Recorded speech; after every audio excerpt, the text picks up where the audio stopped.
Welcome back, second grade scholars. So today is Friday, April 3rd, and we are going to jump into our math lesson. So for this, you either need copies of Friday's papers in front of you, or you need some scrap paper for you to write down your answer. You also need a pencil. Let's get started. This whole first page is all about this bar graph, and we're going to use the graph to answer the questions, but before we can even answer the questions, we need to look at the graph and label the graph. And this looks a little bit different from what we're used to. It's not exactly a bar graph because there's no labels on either side, but instead it's almost like a picture graph because it's telling me that each of these rectangles are worth a certain amount. And the little key over here says that each rectangle is worth one person. And this is showing me favorite cartoon characters. So we have Bugs Bunny, Daffy Duck, Mickey Mouse, Dora, and Bart Simpson. So I know that each one of these smaller rectangles represents one person. What I want you to do right now is figure out how many people prefer Bugs Bunny, Daffy Duck, Mickey Mouse, Dora, or Bart Simpson, and write that number on the top of each bar. Take about 30 seconds to do that. Go ahead.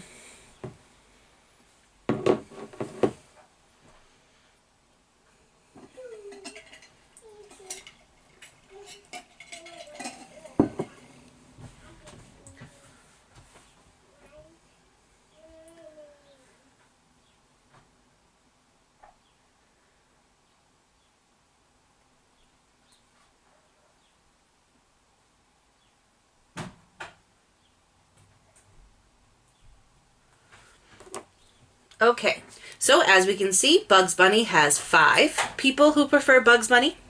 Daffy Duck has 1, 2, 3, 4, 5, 6, 7 people. Mickey Mouse has 4.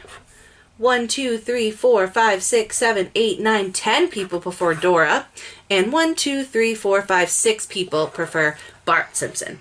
So now that we have our graph labeled, we're going to be able to answer those questions. And some of those questions, it's going to be easier for us to answer these questions. But some of these questions are also going to be answered by just labeling the graph. So I'm going to keep this zoomed in so friends at home can see it. So let's take a look at question A. How many people liked Bart Simpson the best? That's one we know the answer to because we took the time to label it. 6 people. I don't even need to give you time to solve it because you already put that work in. The next one, how many fewer people? Circle fewer. That's an important word. How many fewer people like Mickey Mouse than Dora? Use this graph to answer that question. Write a number sentence to help you. Take about 30 seconds to solve it.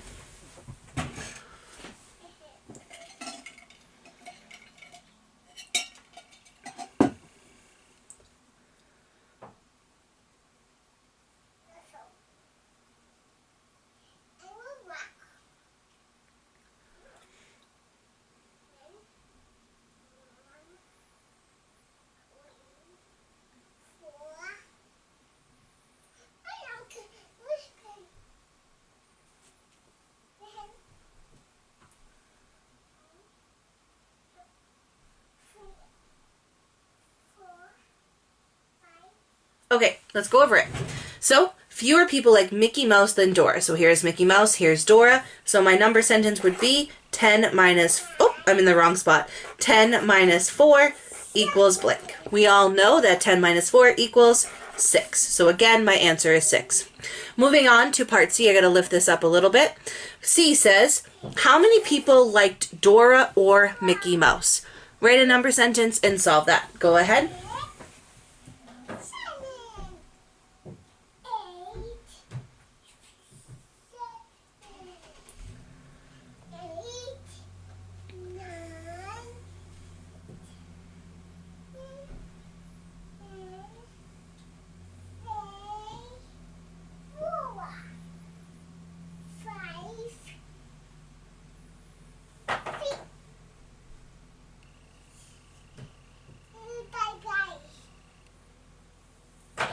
Okay, so Dora or Mickey Mouse means I have to add these numbers together. 10 plus 4, and that equals 14. My last question here says, how many people are represented from this graph? That means how many people did we get this data from in total? So go ahead and figure that out. I'm going to give you a little bit longer to do this because you have to be adding some more numbers together. Go ahead.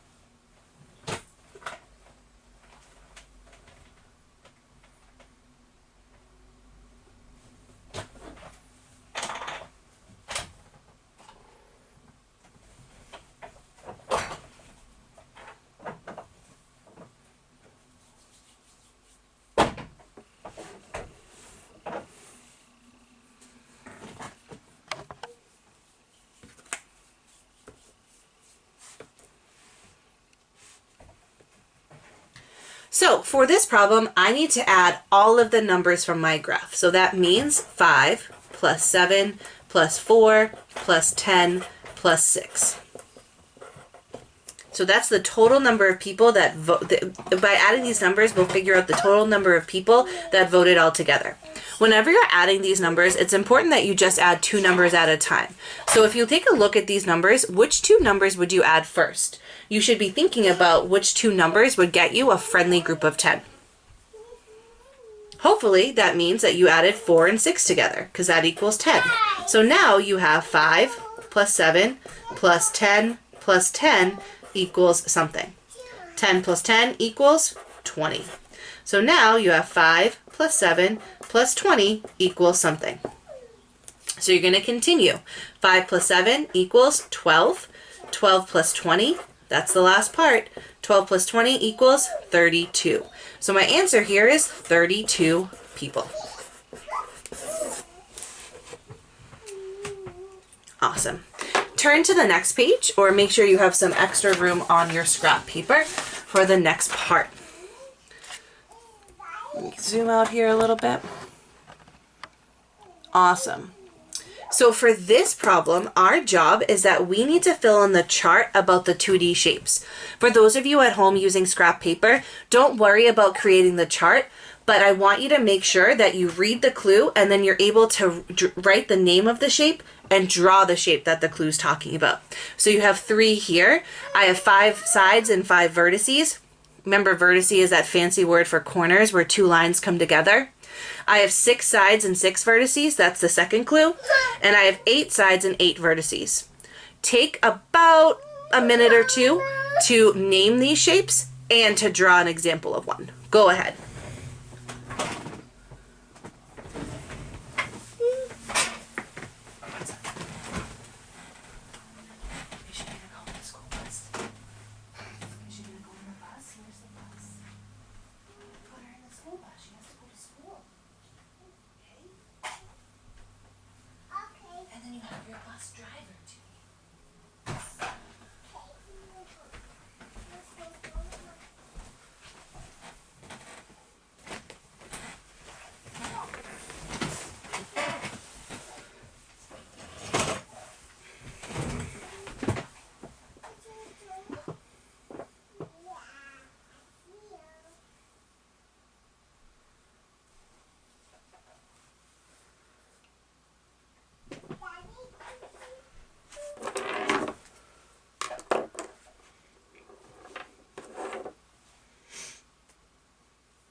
Take about another 30 seconds.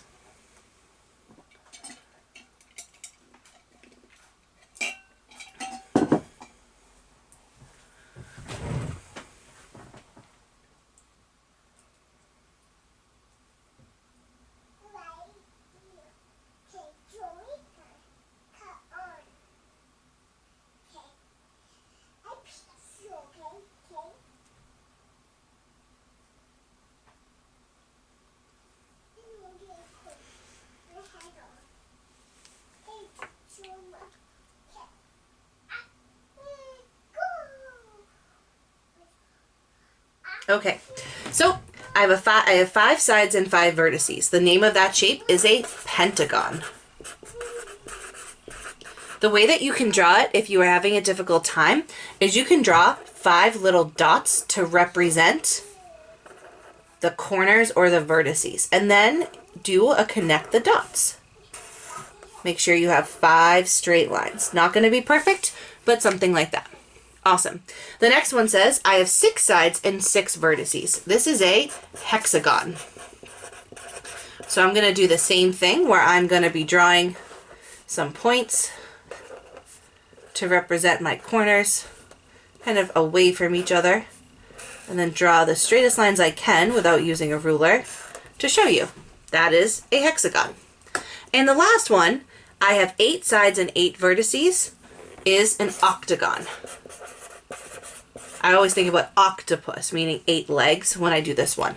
So I know that I need to have 8 vertices and 8 sides. So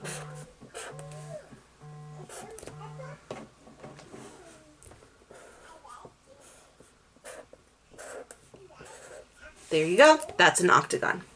Awesome. These 2 problems down here are mystery number problems, except they're talking about some different, it's all in one paragraph, so it's a little bit different. It says the first one, I have 7 digits. The digit in the hundred thousands place has a value of 300,000. There's a 6 in my hundreds place. My smallest place value has the digit 2 in it.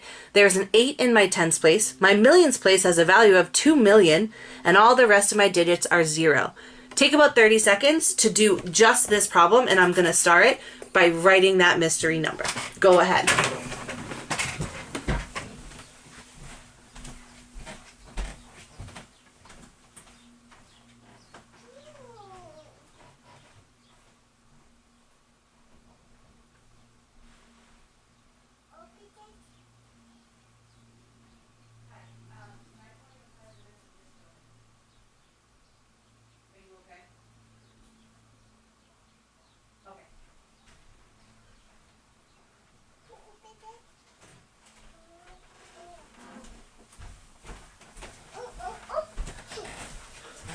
Okay, so the very first thing I need to do, it tells me in that first clue that it has 7 digits. So I need to draw out those 7 digits, just like this.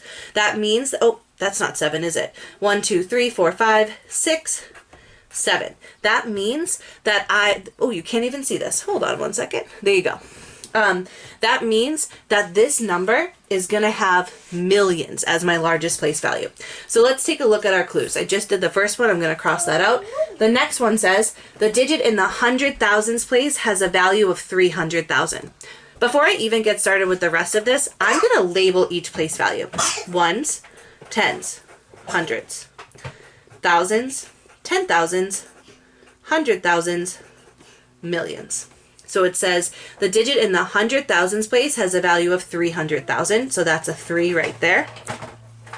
There's a 6 in my hundreds place. So I'm going to do that. So I did the 6. My smallest place value has the digit 2 in it. Smallest place value would be the ones. There is an 8 in my tens place. Here you are. Cross that off. My millions place has a value of 2 million. So that would be a 2. And all the rest have zeros. So that means my mystery number is 2,300,682. Take a look over here. This one's a little bit trickier because it's asking you to do a little bit of addition and subtraction. So make sure that you follow those directions. I'm going to zoom in for you on just this problem. And I want you to take about a minute to figure out the mystery number. Go ahead.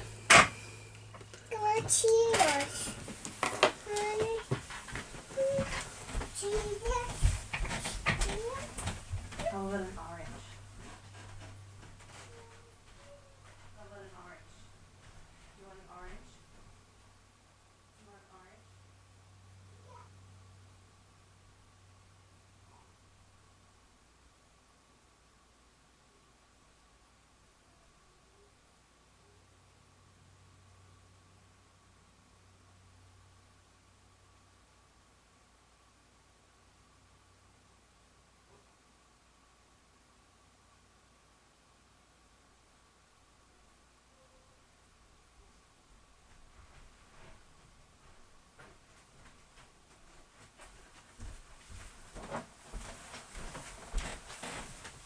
Take about another 15 seconds.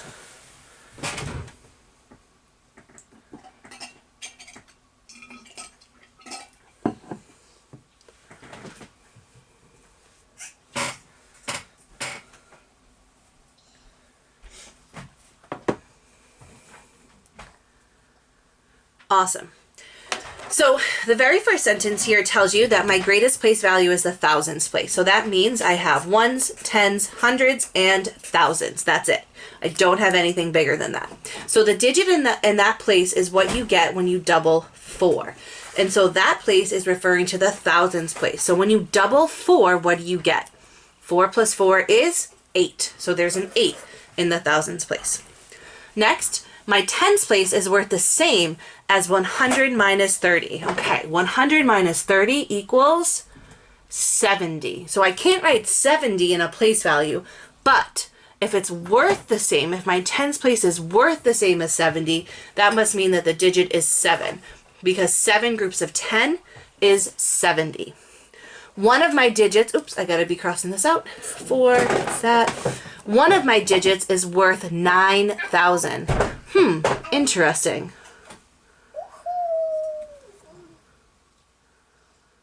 There's a mistake here. I'm not sure what the mistake is, if there's a typo or something missing, but the way that I was reading the beginning is that it doesn't make sense. So as you were solving this, when I wasn't talking, you probably got confused. This happens sometimes. There's sometimes mistakes or typos. It's no big deal. We're going to not worry about it and cross it off. But going back to the one we did solve successfully together, labeling your place values is super, super helpful, as well as drawing little lines to represent where your digits go. So whenever you're doing a mystery number problem, make sure you do that. Wonderful. Let's zoom out a little bit. Just want to talk to you quickly. So all week long, I've been telling you that on Monday, we are going to be starting using the Seesaw program. You will be receiving assignments from myself, Mr. Gilbert, Ms. Cashin, and Mr. Scott at 8 a.m. on Monday. And you'll have that entire day to work on those assignments and submit them. If you have any questions at all about how to access Seesaw or how to use the program once you're logged in, please reach out to your teachers and we'll be there to help you. I hope you have a wonderful, relaxing weekend with your family. I hope the weather is nice, so maybe you can get some fresh air. And I will see you on Monday.